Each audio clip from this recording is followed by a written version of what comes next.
Jenny Wren. Walking into the city one holiday, a great many years ago, a gentleman ran up the steps of a tall house in the neighbourhood of St. Mary Axe. The lower windows were those of a counting house, but the blinds, like those of the entire front of the house, were drawn down. The gentleman knocked and rang several times before anyone came, but at last an old man opened the door. "What were you up to that you did not hear me?" said Mr. Fledgeby irritably. "I was taking the air at the top of the house, sir," said the old man meekly, "it being a holiday. What might you please to want, sir?" "Humph, holiday indeed," grumbled his master, who was a toy merchant amongst other things. He then seated himself in the counting house and gave the old man, a Jew and Uriah by name, directions about the dressing of some dolls about which he had come to speak, and as he rose to go, exclaimed, "Seated on the crystal carpet were two girls, seated on the crystal carpet were two girls. By the by, how do you take the air? Do you stick your head out of a chimney pot?"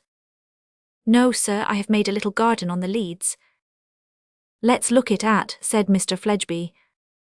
"Sir, I have company there," returned Uriah hesitating, "but will you please come up and see them?" Mr. Fledgeby nodded, and passing his master with a bow, the old man led the way up flight after flight of stairs, till they arrived at the housetop. Seated on a carpet and leaning against a chimney stack were two girls bending over books. Some humble creepers were trained round the chimney pots, and evergreens were placed round the roof, and a few more books, a basket of gaily coloured scraps and bits of tinsel, and another of common print stuff lay near. One of the girls rose on seeing that Uriah had brought a visitor, but the other remarked, "I'm the person of the house downstairs, but I can't get up, whoever you are, because my back is bad and my legs are queer." "This is my master," said Uriah, speaking to the two girls, "and this," he added, turning to Mr. Fledgeby, "is Miss Jenny Wren.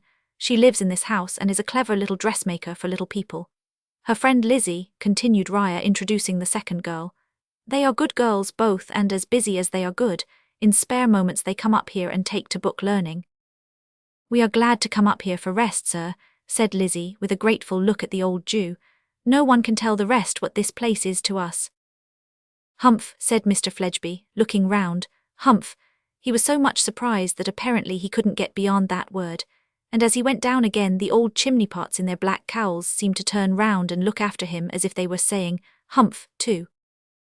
Lizzie, the elder of these two girls, was strong and handsome, but little Jenny Wren, whom she so loved and protected, was small and deformed, though she had a beautiful little face, and the longest and loveliest golden hair in the world, which fell about her like a cloak of shining curls, as though to hide the poor little misshapen figure.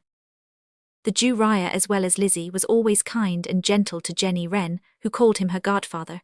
She had a father, who shared her poor little rooms, whom she called her child, for he was a bad, drunken, worthless old man, and the poor girl had to care for him and earn money to keep them both. She suffered a great deal, for the poor little bent back always ached sadly, and was often weary from constant work, but it was only on rare occasions, when alone or with her friend Lizzie, who often brought her work and sat in Jenny's room, that the brave child ever complained of her hard lot. Sometimes the two girls, Jenny helping herself along with a crutch, would go and walk about the fashionable streets, in order to note how the grand folks were dressed. As they walked along, Jenny would tell her friend of the fancies she had when sitting alone at her work. "I imagine birds till I can hear them sing," she said one day, "and flowers till I can smell them. And oh, the beautiful children that come to me in the early mornings. They are quite different to other children, not like me, never cold or anxious or tired or hungry, never any pain. They come in numbers, in long bright slanting rows, all dressed in white and with shiny heads. Who is this in pain? They say, and they sweep around and about me, take me up in their arms, and I feel so light and all the pain goes. I know when they are coming a long way off by hearing them say, 'Who is this in pain?' And I answer, 'Oh, my blessed children, it's poor me. Have pity on me and take me up, and then the pain will go.'" Lizzie sat stroking and brushing the beautiful hair, whilst the tired little dressmaker leant against her when they were at home again, and as she kissed her good night, a miserable old man stumbled into the room. "How's my Jenny Wren, best of children?" he mumbled as he shuffled unsteadily towards her, but Jenny pointed her small finger towards him, exclaiming, "Go along with you, you bad, wicked old child, you troublesome, wicked old thing. I know where you have been, I know your tricks and your manners." The wretched man began to whimper like a scolded child. "Slave, slave, slave from morning to night," went on Jenny, still shaking her finger at him, "and all for this. Ain't you ashamed of yourself, you disgraceful boy?" Yes, my dear, yes, stammered the tipsy old father, tumbling into a corner. Thus was the poor little doll's dressmaker, dragged down day by the very hands that should have cared for and held her up. Poor, poor little doll's dressmaker. One day when Jenny was on her way home with Raya, who had accompanied her on one of her walks to the West End, they came on a small crowd of people. A tipsy man had been knocked down and badly hurt. "Let us see what it is," said Jenny, coming swiftly forward on her crutches. The next moment she exclaimed, "Oh, gentlemen, gentlemen, he is my child, he belongs to me, my poor bad old child." "Your child belongs to you," repeated the man who was about to lift the helpless figure on to a stretcher, which had been brought for the purpose.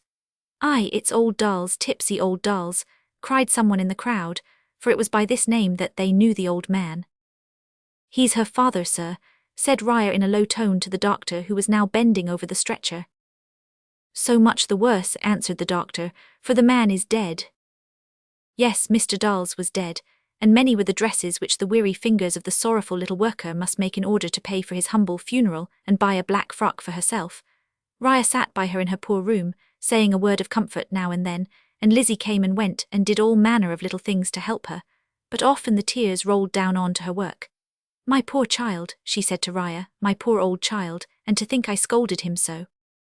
"You were always a good, brave, patient girl," returned Raya, smiling a little over her quaint fancy about her child, "always good and patient, however tired."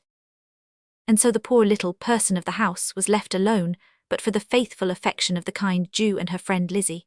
Her room grew pretty and comfortable, for she was in great request in her profession, as she called it, and there were now no one to spend and waste her earnings. But nothing could make her life otherwise than a suffering one till the happy morning when her child angels visited her for the last time, and carried her away to the land where all such pain as hers is healed forevermore.